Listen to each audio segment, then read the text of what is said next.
Cummings is with us this morning on the Big Red Couch, and he's got more financial wisdom to share with us. This morning we're talking about charitable donations, and I do a little bit of fundraising for North Point Christian Schools, so I know this time of year is the time of year where people are looking for maybe the tax benefit along with having a generous heart. Well, exactly. That's what it's all about. You know, we heard from one of our viewers about possibly donating a car. Right. And you can, other than cash. I mean, we all know the Hurricane Sandy's and American Red Cross by far is the #1 national charity. But what about going local? What can you do on a local basis? Things from clothing, food, furniture, even cars, boats, real estate, stock. Any of that can be donated to a charity. Okay. Now, you mentioned local, national, that kind of thing.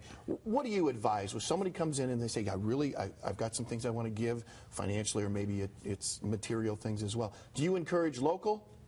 Well, I do, for a lot of things. You know, a car. Years ago, we took an old car and we donated it to the Grand Rapids Police Department so they could use it for undercover drug work. Okay. We were able to write that off. Now, you want to make sure that the item is in good condition, of course. And you want to make sure you avoid what we call middlemen. Don't give it to somebody who gives it to somebody else. Right. So you want to check the charity out. And to do that, you can go to irs.gov, and there is a charity checker there. Or there is a great site called charitynavigator.org, charitynavigator.org, and you can check any charity, local or national, there as well. Now, when you talk about the tax benefits on that, it really depends on each person's situation, too, come end of the year, basically, too, right? Well, it really does, yeah. And what you need to do is get what's called Publication 78 from the IRS, because you do have to itemize those deductions, and you can only take what they call the fair market value.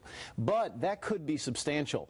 I've got a piece of land right now which I'm going to be donating to Habitat for Humanity, for example, and we take the fair market value of that, and then we're able to write that off on our taxes. So you do have to do a little bit of homework, and if it's over $500, you want to get that value in writing. Get an appraiser or somebody that establishes the value, and then get something in writing from the organization so that you can have it for your records for the IRS. Now, what about for the average person? A lot of times this time of year, they're going through their closets and they're putting clothes in a bag, and they're going to take them to the Salvation Army, Goodwill, or one of those places there.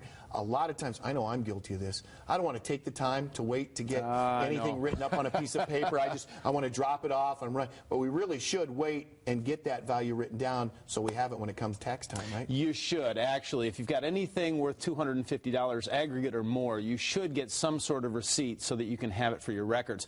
But you'd be surprised how much some of that stuff is worth. Old clothing that you may not want is somebody else's treasure, and so you certainly want to take any of those items, put them all together, and then head on down to one of the organizations and get a receipt for it. And obviously this is the biggest time of year, really, when people sit down, or even there's foundations and things too that sit and take a look at what they ought to be doing this time of year. It is. And don't forget about new things. You know, a lot of kids are hurting this Christmas, of course. There's Toys for Tots and other organizations that really help out kids in need.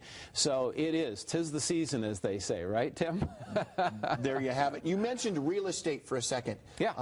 With the houses and that, are there some things you've got to be sure of to take care of? You mentioned the value and that, and any other tax ramifications that come from real estate? There are certain things such as liens that are against the property, taxes, and other encumbrances that you want to watch for.